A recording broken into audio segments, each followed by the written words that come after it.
A new poll shows Vice President Kamala Harris is virtually tied with Donald Trump among likely voters and is significantly surpassing him among those under 30. According to a newly released New York Times Siena College poll, 48% of likely voters say they would currently vote for Trump in a head-to-head matchup with Harris, while 47% support the VP. Couldn't be any closer. Among likely voters just between the ages of 18 and 29, though, 59% support Harris and 38% would cast their ballots for Trump. CBS News senior business and tech correspondent Jo Ling Kent is here with me in our Washington bureau to discuss. Hi, Jo Ling. Hi, Nancy. Good to see you.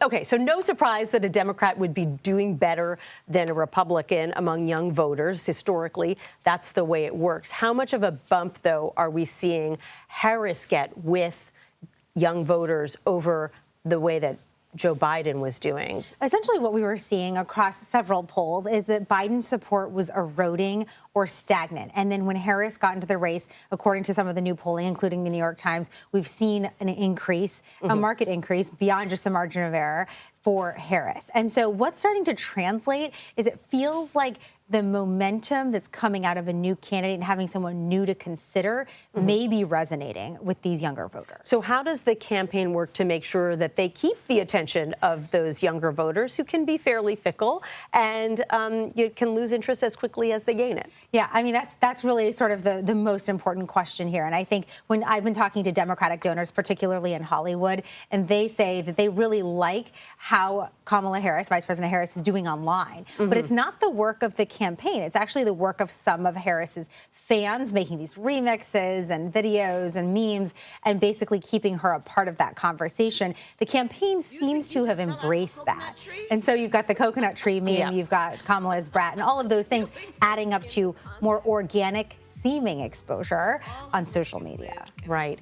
But it's more than just online engagement, right? Yeah. There are specific issues that young people care about and want to hear about. Yes, exactly. They want to be hearing about the situation in Gaza and Israel. They want to be hearing about the economic situation. Climate is very important as a major priority. And we've been talking to some people who have been registering young voters, and they say that those three particular bucket areas, while they're important to probably most voters out there, they really resonate. And how the vice president and how former President Trump speak about these will inform the way they ultimately vote in November, in addition to the memes and the stuff that this very online universe, you know, how we consume things, basically. I want to switch gears and ask you a little bit about the economy, because the Commerce Department revealed today the nation's economy grew at a pretty robust 2.8% last quarter. That was more than economists were predicting. And so to what extent do we expect that the Harris campaign is going to try to seize on this, and what accounts for that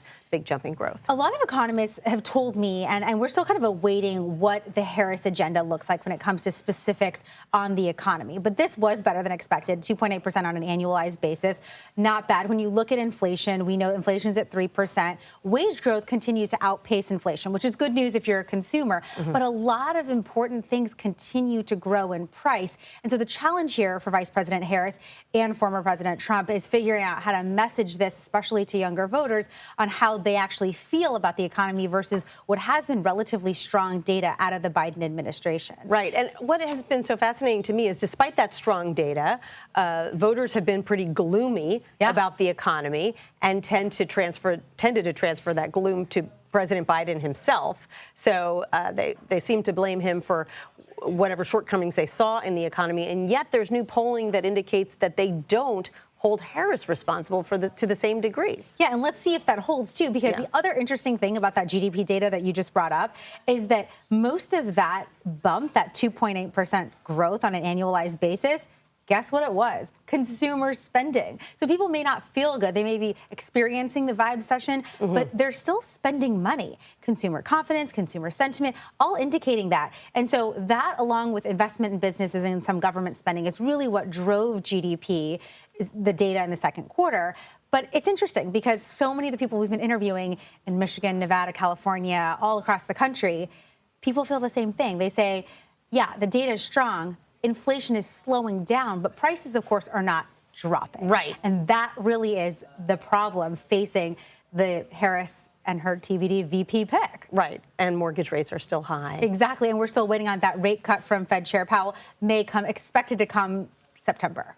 Got it. We'll Jo Ling see. Kent, thanks so much for breaking So nice it down. to see you. Appreciate it.